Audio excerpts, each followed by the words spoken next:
ఈ లోక సంబంధమైన మొండితనాలు, ఈ లోక సంబంధమైన వ్యవహారాల్లోంచి బయటికి రావాలి కదండి. మనము చెడిపోయిన దాన్నే కదండి బాగు చేసుకోవాలి. చెడిపోయిన విషయాన్నే కదండి మనము పట్టుకొని శుభ్రం చేసుకోవాలి. క్రైస్తవులమైన మనం ఏం చేయాలి? క్రీస్తు చేసిన పని చేయాలి. క్రీస్తు ఏం చేశారు పని?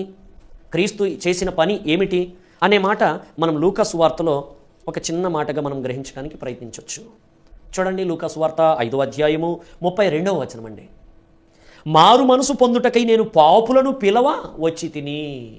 చూసారా, మారు మనసు పొందుటకు నేను పాపులను పిలవ వచ్చి తిని అంటే పాపులను పిలిచి వారు మారు మనసు పొందేటట్లుగా, పాపం చేయకుండా పరిశుద్ధులుగా బ్రతికేటట్లుగా వారిని మార్చే పని చేశారంటండి క్రీస్తు.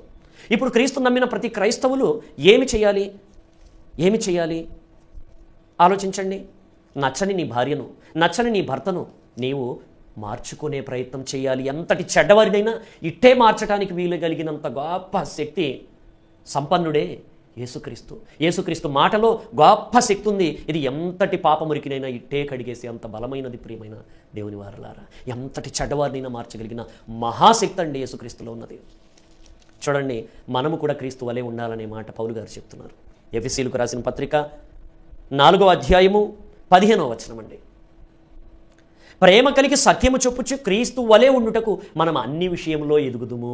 మారు మనసు పొందుటకు పాపులను పిలవచ్చి తిని అని క్రీస్తు చెప్పారు. మనము కూడా క్రీస్తులా సత్యము చెప్పుచు ప్రేమ కలిగి మనము అన్ని విషయముల్లోనూ ఎదిగే ప్రయత్నంలో ఫలించాలి. ప్రియమైన దేవుని పిల్లలారా.